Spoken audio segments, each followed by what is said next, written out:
목요일로 우리가 집회를 이제 옮게 되는데, 제가 먼저 준비했던 그 자료는 해설이 인문학적인 사회학적인 수준에 너무 많이 머물러 있습니다. 영적인 면이 약하고, 그래서 제가 그 성경 통독을 몇 분들도 말씀을 하시고, 또 제가 요즘에 십자가의 관점에서 성경을 다시 읽고, 또 영성 훈련에 관한 것을 십자가의 관점에서 다시 한번 정리하기를 시작을 했는데, 결국은 그게 주님께서 인도하신 것 같아요. 그래서 구속사적인 성서 해석의 한 부분이기도 하겠습니다만은, 그 구속사적인 성서 해석의 관점에서 예수 그리스도를 중심으로 한 구속사적 성서 해석을 통해서 성경 전체를 통독하는 것인데, 그와 같은 구속사와 예수 그리스도를 중심으로 한 해석에 있어서 가장 다이나믹한 구원의 역사가 나타나는 것은 십자가라고 하는 거거든요. 그렇기 때문에 이런 관점에서는 또 분명하게 드러나게 한 성경 통독 교재가 없더라고요. 그래서 제가 이런 쪽에서 성경을 좀 정리해서 내는 것도 우리 교회를 섬기는 것이 아니겠나 싶어서 십자가 영적 관점에서 읽는 성경 통독이라는 관점으로 전체를 제가 통독을 하려고 보는데, 아마 한 2년쯤 걸리지 않을까 이런 생각이 드는데, 2년이 은혜가 충만하고 매일 오고 싶은 마음으로 충만하기를 여러분이 기도해 주시면 될 겁니다. 또 중보 기도팀에서 그렇게 기도해 주시면은 잘 되지 않을까 이렇게 생각이 듭니다. 오늘은 교재를 오늘 낮에 최종 결정을 했기 때문에 제가 조금은 그냥 간단하게 성경 통독을 위한 서원을 말씀을 좀 드리려고 합니다. 다음 시간에 좀 더 보충된 자료를 여러분에게 나눠드리겠어요. 우선 성경은 우리에게 무엇을 주는가 하는 것입니다. 성경을 왜 읽고, 또한 성경 자체는 우리에게 무엇을 주는가? 우리는 많은 관심을 가지고 성경을 읽고 나갈 수 있어요. 성경을 그래서 여러 가지 이유 때문에 각자 성경을 펼쳐 읽습니다.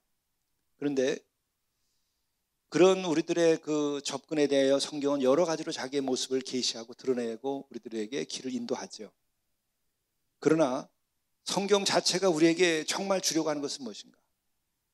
또 성경만이 우리에게 줄 수 있는 것은 무엇인가? 성경의 가장 궁극적인 목적이나 혹은 궁극적 가치, 그것은 어떤 것인가? 그것을 우리가 한번 생각해 볼 필요가 있어요. 그것은 또한 성경은 무엇을 증언하고 있는가라고 하는 질문과도 같은 겁니다. 이 성경책은 요한복음 5장 39절에 아주 엄청난 말씀을 계시하고 있습니다. 너희가 성경에서 영생을 얻는 줄 생각하고 성경을 연구하거니와, 성경에서 영생을 얻을 줄 생각하고 성경을 연구하거니와 이 성경이 곧 내게 대하여 증언하는 것이니라. 이 두 가지에 대하여 다 답을 해주고 있는 거죠. 성경을 통해서 우리들이 궁극적으로 얻는 것은 무엇인가? 성경이 우리에게 다른 책에서나 다른 어떤 경전에서 줄 수 없는 그 성경이 많이 우리에게 줄 수 있는 것은 뭐냐? 그것은 영생이라고 하는 거죠. 교양과 지식, 그것은 얼마나든지 우리 인터넷에서도 많이 우리가 얻을 수 있고 많은 사람들의 가르침을 통해서 얻을 수 있어요. 탁월한 그 석학들, 그런 사람들이, 또 철학자들이 우리들에게 많은 것을 가르칠 수 있습니다. 그런데 어떤 석학도 우리에게 가르칠 수 없는 것이 있는데, 그것은 영생에 관한 것이에요. 어느 누구도 줄 수 없는 것을 주는데 성경은 바로 그것을 주는데, 그게 뭐냐? 영생이라고 하는 거죠. 근데 우리는 영생은 당장 우리 주머니에서 필요한 게 아니니까 영생에 대한 관심이 별로 없어요. 우리에게 지금 당장 필요한 것은 먹고 입고 자는 거예요. 오늘 나의 식탁, 오늘 나의 주머니, 오늘 내가 입고 살 옷, 내 입에 들어갈 것, 다 이런 것들이죠. 그것은 우리가 육에 갇혔기 때문에 그런 거예요. 그러나 우리들의 근본적인 삶의 문제는 영생에 관련된 거예요. 결국 우리의 마지막에 우리들에게 해결돼야 될 문제는 영원한 생명에 관련된 거예요. 그리고 영원한 생명에 관련된 것은 곧 내가 살아있는 생명으로 오늘 살 수 있도록 빛으로 살아가기 위하여서 반드시 필요한 거예요. 죽음 아래 있으면 우리는 빛으로 살 수 없어요. 허무한 마음을 가지고 사는 사람들 정말 행복하게 살 수 없어요. 영생에 대한 확신이 있는 사람만이 진정으로 행복할 수 있어요. 영생에 대한 확신이 없는 한은 언제든지 그 인생은 쫓기는 인생이에요. 유리하는 인생이에요. 영생을 얻기 전까지는 모든 사람들은 다 육적인 것에 묶여 살고 또한 그 죽음과 절망과 이런 것에 피하여서 무언가 잘못된 동기에서 우리의 삶을 살아요.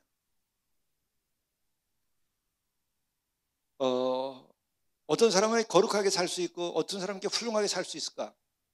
동기가 다르기 때문에 그래요. 어떤 사람은 형편없이 살까? 어떤 사람은 누추하게 살고 어떤 사람은 정말 누가 보기에도 안타깝고 어떻게 인간이 저렇게 살 수 있을까? 그런 사람들에게는 동기 자체가 문제가 있기 때문에 그래요. 왜 무한정 벌기만 하고 쓰지 못할까? 안타까워요. 평생 쓰고도 남을 것이 있는데도 왜 못 쓰죠? 어느 정도로 못 쓰느냐? 자기 먹을 것조차도 마음 편히 좋은 음식점에 가서 밥을 못 먹어요. 돈이 아까워서. 실제로 어떤 분은 예전에 한 30년 전이죠. 강남이 막 개발되고 막 이럴 때 거기에서 수백억을 가졌는데도 늘 먹는 것은 연탄불 위에 누룽지 끓여 먹고 거기 밥 비벼 먹는 게 전부예요. 쓸 줄을 몰라요. 왜 그러죠? 그 사람만 그런가? 그 마음속에 삶의 동기가 결핍 동기이기 때문에 그래요. 내 속이 부족하기 때문에 그래요. 이 부족함을 완전히 넘어설 수 있는 것은 영생의 기쁨밖에 없어요. 영생의 기쁨을 가지면 내가 저절로 거룩해져요. 영생의 기쁨을 가지면 내가 저절로 행복해져요. 영생의 기쁨을 가지면 우리는 남들에게 넉넉하게 베풀 수 있어요. 영생의 기쁨을 가지면 우리는 눈물을 그치고 남들에게 항상 어떤 처지에 있든지 웃을 수 있어요. 그의 동기가 완전하기 때문에. 내가 왜 이렇게 부족할까? 내 인격이 부족할까? 왜 팔복의 말씀을 내가 실현하지 못할까? 그 비밀도 그거예요. 영생에 대한 확신이 있으면 팔복의 말씀 이루는 거 아무것도 안 해요.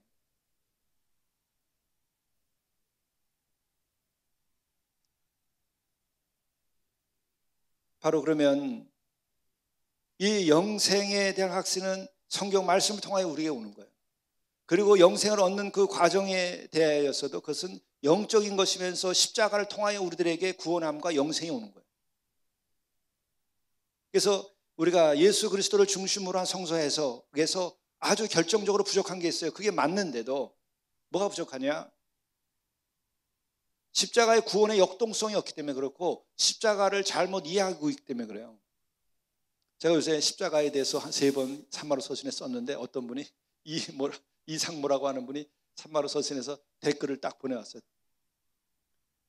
100번 옳은 말씀인데 십자가에서 얘기하는 게 그런데 그렇게 위로할 말이 없어서 그 말밖에 못하냐 이렇게 저한테 산마루 서신에 답변을 했어요.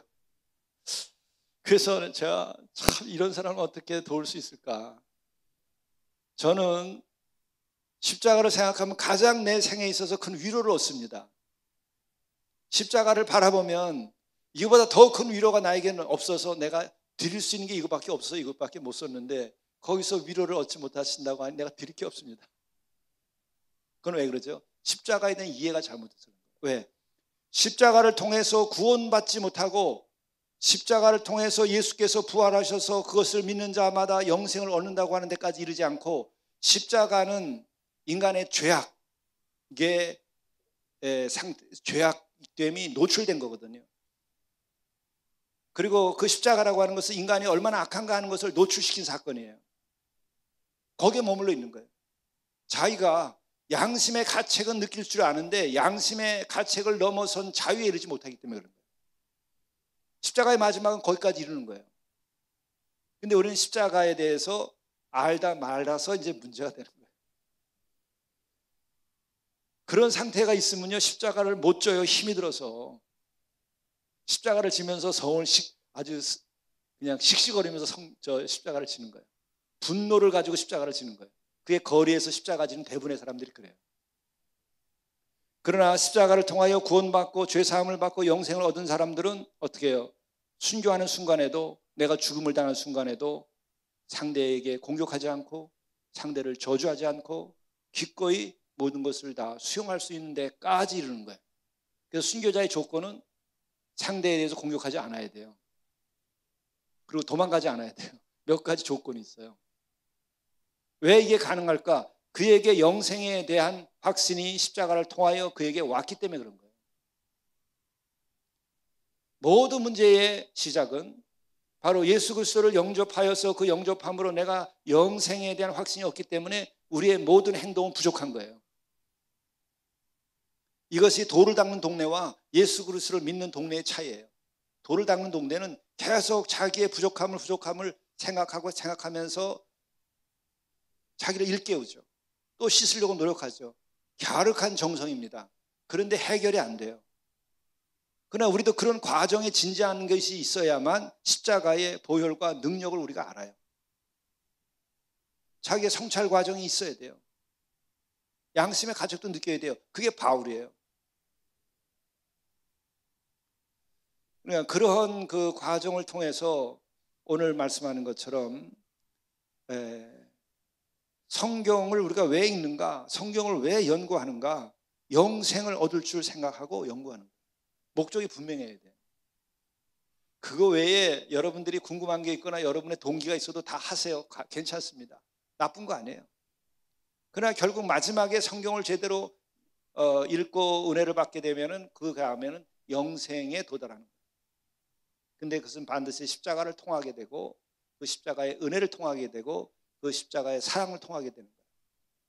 그 십자가의 영적인 의미의 관점에서 성경 전체를 한번 살펴보자 하는 거죠. 하나님의 사랑은 십자가를 통하여 확증된 거예요. 하나님의 구원의 역사는 십자가를 통하여 확증된 거예요. 얼만큼 하나님께서 우리를 사랑하시고 구원하시려고 하느냐? 십자가를 통해서 확증된 거예요. 그 사랑의 관점에서 성경을 읽으면 성경 전체가 말씀 하나가 무섭게 살아나게 될 거예요. 창세기로부터 요한계시록까지 다 마찬가지입니다.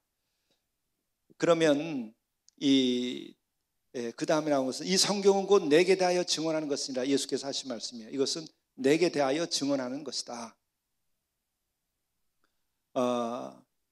그러면 이것과 관련되는 것인데 이것과 관련해서 우리들은 성경에서 다음 세 가지를 알게 돼요. 그 외에는 몰라도 돼요. 그러나 이 세 가지는 알면 성경이 우리들에게 계시하고 말씀해 주시려고 하는 것은 이 세 가지예요. 나머지들은 다 참고입니다. 또 나머지는 다 여기에 도달하기 위한 사다리에 지나지 않아요.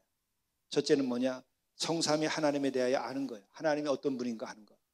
그런데 하나님이 어떤 분인가 하는 것에 대하여 아주 극적으로 사건을 통하여서 우리들에게 계시한 것은 십자가예요. 하나님 사랑이시다. 어느 정도냐? 당신 스스로가 이 땅에 오셔서 십자가를 지면서까지 우리를 구원하시려고 하는 그런 사랑의 하나님이시다. 이거보다 더한 사랑을 우리가 말할 수 있나요? 여러분들이 시나 소설이나 또 수필이나 어떤 걸로 글을 쓰시더라도 하나님의 사랑을 십자가 사건처럼 그보다 더 선명하고 다이나믹하게 놀랍게 그 표현하거나 보일 수 있을까요? 십자가가 마지막이에요. 여러분이 한번 글을 지어보세요. 하나님의 사랑은 어떤 것인가를 무엇으로 쓰더라도 십자가보다 더한 사랑을 이 하늘 아래 우리들이 글로서나 무슨 작품으로도 표현할 수가 없어요. 하나님의 사랑이시다. 하나님 우리를 구원하시려고 한다. 당신 스스로가 십자가를 지고 죽은 거예요. 그렇게까지 사랑하신다는 거예요. 그러니까 결국 여기서도 성삼위 하나님에 대하여 성경은 우리들에게 말씀하고 있는데 그것의 마지막은 십자가를 통하여 우리들이 확증하게 되는 거예요. 그리고 둘째는 우리가 성경을 통해서 뭘 배우느냐? 주님의 성육신과 십자가 사건을 통해서 구원을 받아서 영생을 얻는 것, 이거예요. 우리가 요새 요한복음에서 큰 은혜를 받는데 요한복음 말씀이 아주 막 뜨겁게 역사하죠. 말씀이 시대에 우리에게 오셨어요. 성육신 사건. 만물을 지신 그분이 이 피조물이 되어서 우리 안에 사람의 몸을 입고 왔다는 거예요. 다시 한번 여러분 묵상을 하고 또 하세요. 일상에서도 새벽기도에 나와서도 더더욱이 우리 산마리에서 공동체에 가서 밤하늘에 별이 쏟아지는데 그 너머까지 생각해보면서 이것을 지으신 그분이 150억 광년을 빛의 속도로 가는 거죠. 150억 년을 빛을 타고서 가야 되는 이 사이즈를 만들어 놓은 것이 만물, 그게 하나님이신데 이게 만물이에요. 이것을 지으신 분이 이 먼지에 지나지 않는 지구에 오신다고 하는 것은 이거는 어마어마한 일이죠. 이런 사랑이 있을 수가 있어요? 성육신의 의미는 그런 거예요. 근데 그것도 잘난 인간들이 다 외면한 그런 자리에 그렇게 낮고 천한 자리에 오시는 거죠. 그게 성육신의 의미이고 성육신을 통하여 우리에게 보여주신 창조주 하나님의 사랑이에요. 성육신은 그렇게 해서 하나님의 사랑에 대한 계시고 그 성육신하신 분의 그 극적인 그 사랑과 구원이 십자가예요.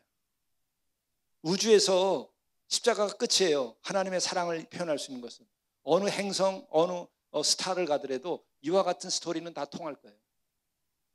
이 우주의 안에 이보다 더한 건 없어요. 완전한 사랑이에요. 극적인 사랑이죠.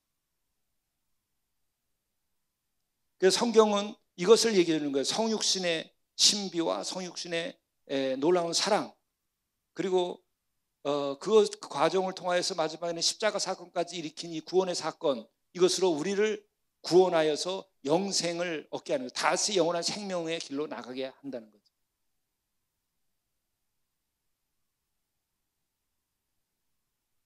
이렇게 돼야 사람이 번듯해져요. 이 영생의 이 하나님의 사랑의 이 파도 속에 내가 휩쓸려 들어가고 그 사랑 속에서 내 자신이 영원한 생명을 얻고 죄 씻고 그리고 새로워지면 그 빛 아래서 우리가 달라지는 거예요. 어떤 교양으로도 이런 거 할 수 없어요. 제가 아침 새벽 빛을 보면서 제 방에 지금 지난 해에 설악산에 아침에 동트는 정말 그 한쪽에 태양이 뜨고 한쪽에는 달이 떠요. 몇십 년, 아마 이게 정말 수십 년 만에 한 번이라고 제가 그런 식으로 했는데, 왜냐하면 설악산 가서 처음 봤으니까. 그렇게 가도 그런 아침이 없어요. 근데 그 찬란한 그 아침에 동트는 전날이에요. 전날.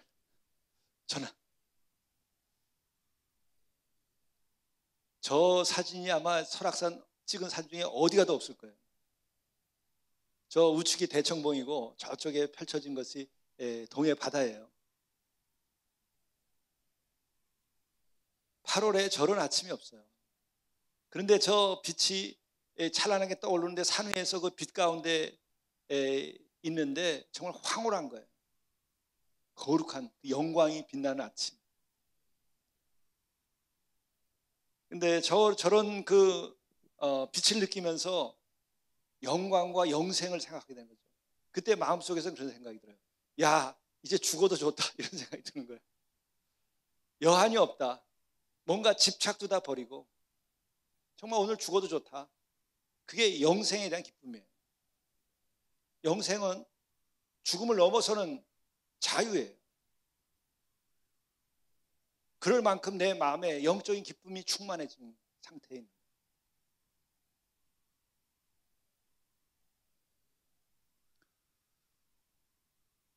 거예요. 바로 성경은 이것을 증언하는 것이고, 그 다음에 세 번째는 딱 그거예요. 구원받은 이가 그 구원의 기쁨 중에 구원의 사역을 하는 거예요. 이 기쁨이 없이 우리가 사역을 하려니까 교회가 섬기는 게 힘들어요. 갖가지 막 불필요한 규칙까지도 만들어야 돼요. 은혜 가운데 은혜로 선을 행하고 은혜 가운데 은혜로 사랑을 실천하고 이렇게 하게 되면은 복잡할 게 없어요.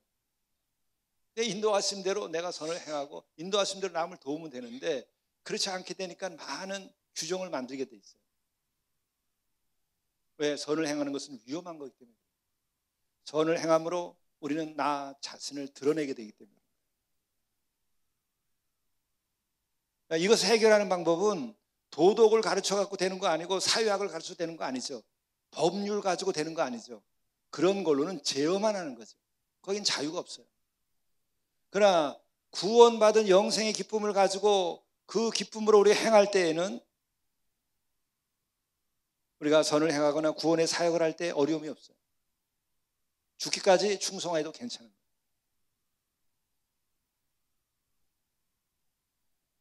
그 구원의 기쁨이 있으면은 주를 위한 사역을 할 때 순교를 해도 좋고, 또 그런 분들 순교할 일이 없으면 일부러 죽는 것이 아니니까, 그런 분들은 그렇게 남들이 보기에는 고단한 인생을 사는 것 같은데도 90, 100 살아요. 우리 그런 분들 보잖아요. 지지난해 봄에 찾아왔었던 그 집사님의 아버님이 목사님이셨는데, 제가 그 말씀드렸죠. 100세 헌금을 가져와서 일부 예배 때 내놓길래 무슨 헌금입니까? 그랬더니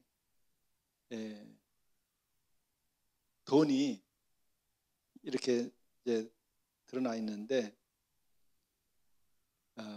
빨래를 해가지고 이렇게 하게 되면 세탁기 속에 돈이 들어가면 막 이렇게 되잖아요.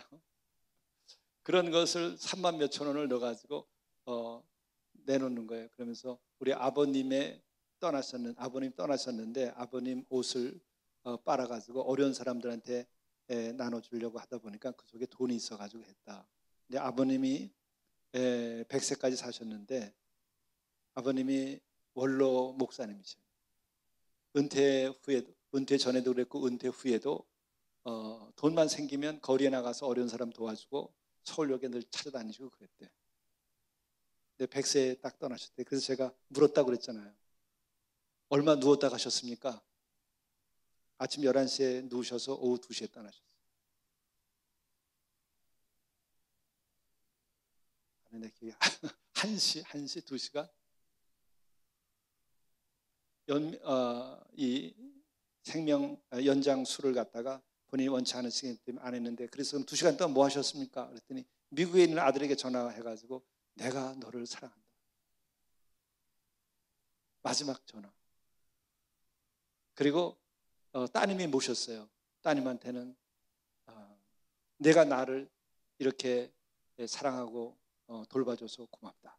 그래서 하는 사람한테 고맙다, 하는 사람한테 사랑한다. 그리고 1시에 떠나셨어요.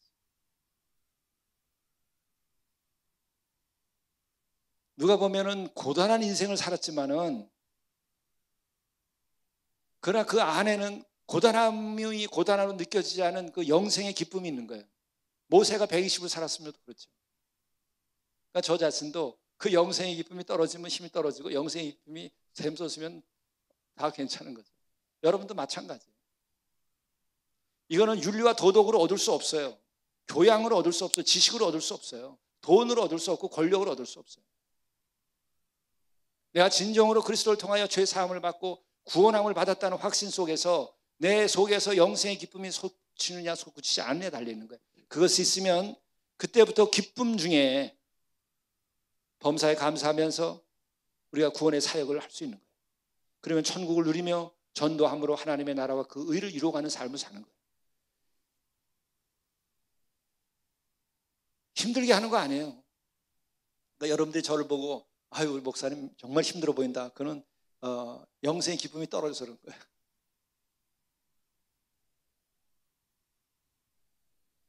성령의 충만함이 떨어져서 그런 거예요.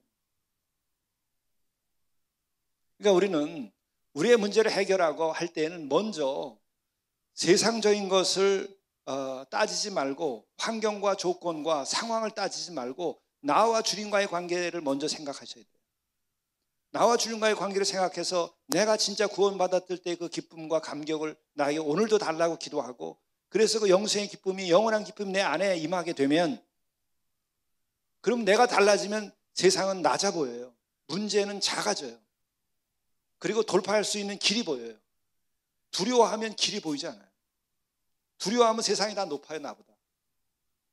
내가 힘이 넘치면 다 낮아지게 됩니다. 그런데 그것은 나의 힘만이 아니라 주께서 나에게 내주하시면 내가 너 안에 있다는 거예요. 그건 뭘 말하죠? 내가 너와 함께 있다고 하는 말과 같은 거예요. 나의 능력이 너의 능력이 된다는 거예요. 내 권세가 너의 권세가 된다는 거예요. 나의 기쁨이 너의 기쁨이 되고, 내가 세상을 이긴 것이 너가 세상을 이긴 것과 같이 된다는 거예요. 그래서 그리스도와 나와의 일치의 그 마음을 가져야 돼요. 그래서 예수 믿는 것은, 제가 산에 가서 영성 수련도 하고 마음도 닫고 자기 성찰도 하려지만 그것은 과정이에요. 바울도 그런 과정이 있었기 때문에. 그러나 그것이 마지막이 아니라 그리스도를 영접해야 돼요. 그래서 그분이 역사하게 돼야 돼요. 이게 돌을 닦고 또 철학적인 사유를 하고 하는 것과 예수를 믿는 세계와는 다른 게 이런 거에 차이가 있는 거예요. 그럼 성경은 뭐 하느냐? 이 세 가지에 대하여 얘기해 주고 있는 것이고, 그런데 뭐 이것이 2000년, 3000년씩, 3500년 막 또 원 역사를 보게 되면 더 오래전 창세기부터 해서 나오는 얘기가 나오니까 이게 복잡하고 긴데, 간단해. 여러분이 세 가지 관점에서 읽어버리면 끝나는 거예요. 근데 매번 이 세 가지 관점에서 매번 다르게 전개되고 있는 그 역사 속의 이야기들 혹은 구원사의 이야기들을 보게 될 때에 다양하게 여러 측면에서 이 세 가지에 대하여 우리가 많은 걸 얻게 돼요.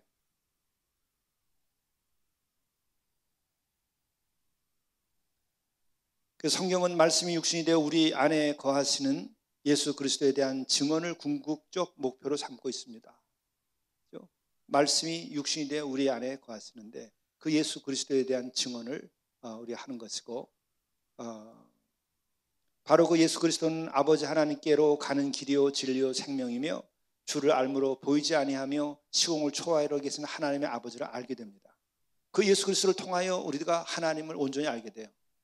하나님은 시공 안에 시공을 창조하시고 시공보다 높은 곳에 계시기 때문에 우리가 볼 수가 없는 존재예요. 시공 안에 존재하면서 세상을 창조하셨다면 우리 눈에 보일 수밖에 없어요. 그렇죠? 우리가 지금 보고 느끼는 것은 시공 안에 있기 때문에 그래요. 시공 안에서 일어나는 빛을 통하여 우리가 보죠. 시공 안에서 있는 냄새를 통하여 상대의 냄새를 맡을 수 있죠. 그런데 시공을 초월한 존재는 우리들의 시공 안에 있는 조건으로 그분을 볼 수가 없어요. 존재 자체가 다르기 때문에. 근데 그분이 육신의 몸을 입고 우리에게 오셨기 때문에 우리가 보고 느끼고 알 수 있는 거예요. 그러니까는 그분이 계시고 그분을 통하여 우리는 비로소 하나님을 어떤 분인지 좀 더 알게 된 거죠. 그러면 이래요. 이제 예수님께서도 그러잖아요.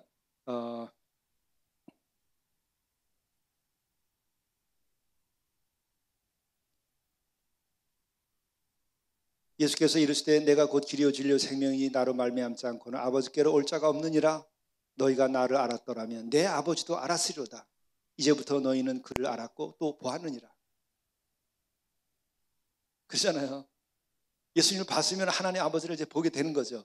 그런데 우리가 봤을 때 그거 가지고 하나님을 어떻게 다 알 수 있습니까? 저도 그런 아쉬움이 있었어요. 그 예수님 가지고 어떻게 하나님을 다 알 수 있습니까? 그러면 그 하나님을 직접 보면 다 알 수 있을까? 우리들의 인식 능력이 그게 다 알 수 있을 것 같아요. 하늘의 별도 지금 우리가 보이는 게 몇 개 못 보는데 망원경으로 보면 우주망원경, 전체 우주망원경으로 보는 것에 100만 분의 1도 우리가 못 보는 거예요. 지금 우리가 볼 수 있는 게 몇천 개, 6천 개? 하늘에 그리 별이 많다고 그러는 게 우리 눈으로 인식했을 때에 몇천 개밖에 못 봐요. 근데 하늘의 별은 어떻죠? 200억 곱하기 200억에 괄호하고 또 곱하기 200억이에요. 뭘 우리가 볼 수 있다고 그래요? 하나님이 직접 우리가 그 앞에 하나님을 알 수 있을 것 같아? 우리의 인식 능력 가지고. 근데 우리는 욕심이 있어가지고 더 확실하게 볼 수 없나요? 예수님만이라도 제대로 보라. 예수님을 통해서도 예수님이 어떤 존재인지 좀 봐라. 우리가 다 몰라요. 그분의 행하심과 말씀을, 그 심오함을 어떻게 알아요? 성경에 나오는 이것조차만 가지고도 다 몰라요. 그러니까 우리가 성경을 매번 다르게 해석할 수 있는 거죠. 다 모르니까. 예수께서는 나를 본 자는 아버지를 봤다. 근데 뭘 또 보여달랬느냐? 나래도 제대로 봐라.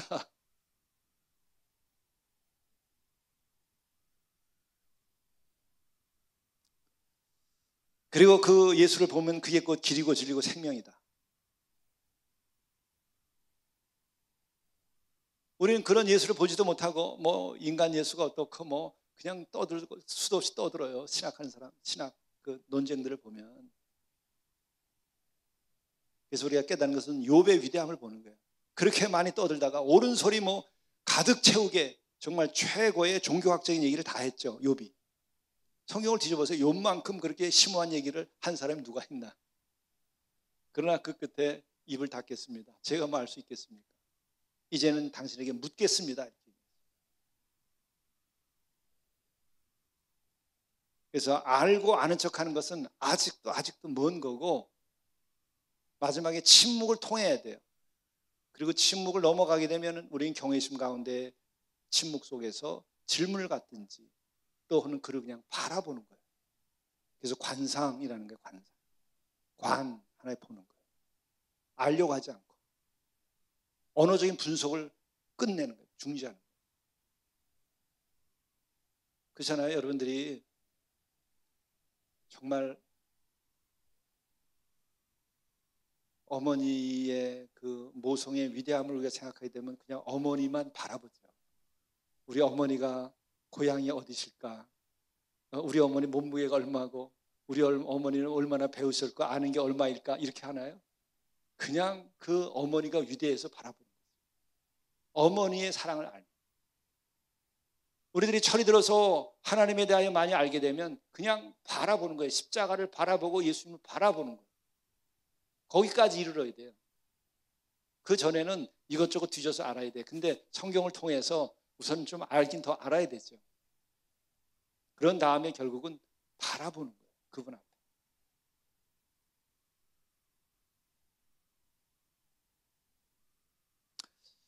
그래서 아버지께서는 모든 충만으로 예수 안에 거하게 하시고, 이건 엄청난 말들이죠.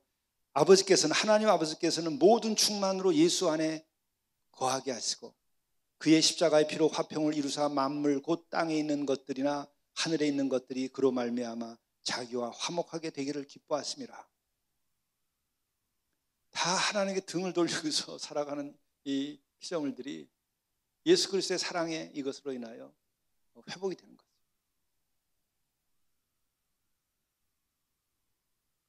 왜 이렇게 사는 게 불만이고 원통할까?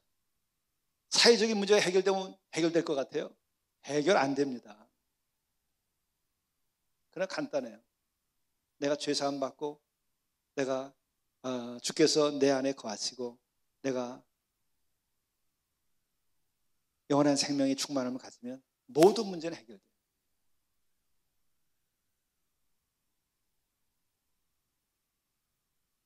내 사랑하는 그 사람이 못생겨도 상관없어요. 요새는 못생긴 건 용서 못한다면서요. 아무 상관없어요. 돈 못 벌어도 상관없고. 왜? 내 안에 절대의 사랑이 있기 때문에 그 조건들은 다 상대적인 거예요. 내 안에 절대한 세계가 있기 때문에 모든 조건들은 상대적인 거기 때문에 그걸 내가 넘어설 수 있는 거예요. 그것이 신앙이 주는 자유예요. 이게 성경은 그것을 처음부터 창조부터 시작해가지고 이 거대한 이 구원의 또 하나님의 사랑의 이 물결이 계속 흐르는 거예요. 이 구원의 거대한 강물이 흘러내립니다. 성경을 우리가 그렇게 읽어야 돼요.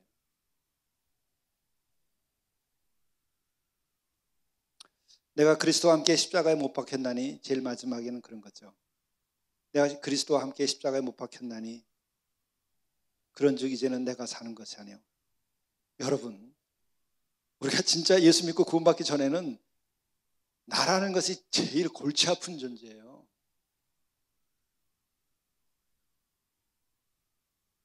우리가 제일 심각한 갈등이 보통 그 부부간에 아주 깨지기 일보 직전까지 가는 그런 갈등.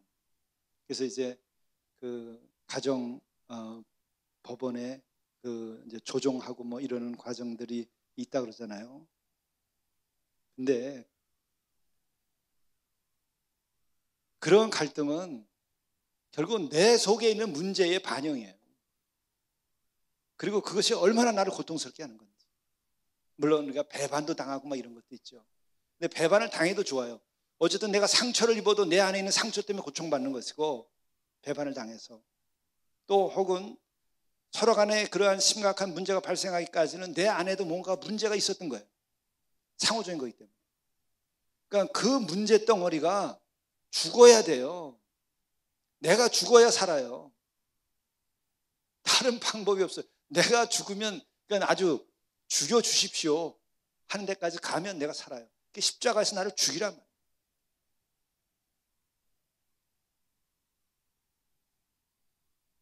우리 형제 중에서도 나한테 아주 굉장히 처음에 충격을 많이 줬었던 그 친구가 찬양대에서 그렇게 베이스로 잘 했었는데 예전에, 근데 서울역 갔더니 그냥 완전히 길바닥에서 만취해가지고 그냥 뒹굴르고서 인사불성이 돼가지고 그냥 정말 상상도 못했던 것들이죠. 그런데 교회를 다시는 오지 않으리라 생각했는데 주일날 아침에 여기 또 와서 찬양대 하더라고요. 몇 해 전. 근데 와서 저한테 얘기할 때는 정말 목사님 힘듭니다. 자기 자신이 힘든 거예요. 그 내가 죽어야 내가 살지. 죄를 저지르는 사람도 마찬가지예요. 술 먹는 사람만이 아니라. 그 내가 죽어야 내가 편하지. 그게 살아있으면요 모든 인간관계도 힘들어요. 십자가의 모습 박아야 됩니다. 내가 그리스도와 함께 십자가에 못 박혔나니 그런즉 이제는 내가 사는 것이 아니요 오직 내 안에 그리스도께서 사시는 것이라. 이제 내가 육체 가운데 사는 것은 나를 사랑하사 나를 위하여 자기 자신을 버리신 하나님의 아들을 믿는 믿음 안에 사는 것이라. 여기서 뭐냐면 십자가에 죽는 죽음을 통하여 내가 새로워질 수 있는 것이고 그게 구원의 절정, 구원의 가장 궁극적인 사건인데 이 관점에서 성경을 읽어야 돼. 그럼 왜 그러냐? 성경이 마지막 구원을 향하여 갈 때에 십자가로 가는 거예요. 그때는 십자가의 관점에서 성경을 읽게 되면은 성경이 훨씬 쉬워지고 굉장히 은혜로워져.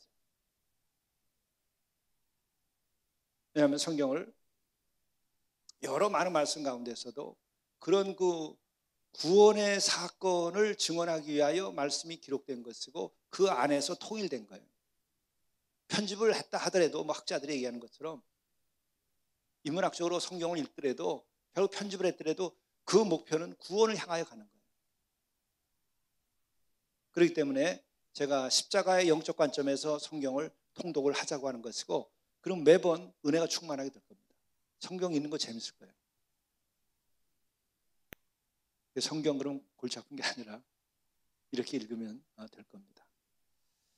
다음 시간에 제가 좀 더 이거를 보완해가지고 드리고 그 다음부터는 이제 읽기표를 갖다 여러분에게 드리고 성경을 통독하시면서 우리가 나가면 굉장히 은혜가 될 거고 우리가 한 2년 동안 놀라는 은혜를 받게 될 것이요. 또 이 자리가 차고 넘치리라고 저는 생각합니다. 기도하시죠.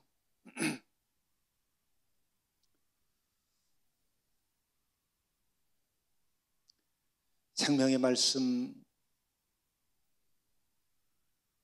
이 말씀을 우리들에게 성경을 통하여 주셔서 우리와 하여금 하나님 성삼위 하나님을 알고 또 성육신 하신 우리 주님과 십자가 그 구원의 사건을 우리들이 알고 또 이것을 통하여 우리가 구원받고 영생을 얻게 하시는 이 놀라운 은혜를 우리가 성경을 다시 읽으면서 전체 성경을 통하여 하나님의 어떤 분이신지도 알게 도와주시고 예수님을 새롭게 영접할 수 있게 도와주시고 그로 인하여 우리가 구원의 기쁨과 영생의 감동을 가지고 우리들이 하루하루 천국을 누리며 살게 하시고 전도함으로 많은 영혼들을 구원하고 하나님의 나라와 그 일을 이루어가는 역사가 일어나도록 인도하여 주시옵소서. 이제 시작이 오니 우리와 함께 하시고 또 하루하루 한 주 한 주 이 말씀을 읽어갈 때에 우리에게 한없는 그 은혜와 감동이 있도록 도와주옵소서. 우리 구주 예수 그리스도의 이름으로 간절히 기도드리옵나이다. 아멘.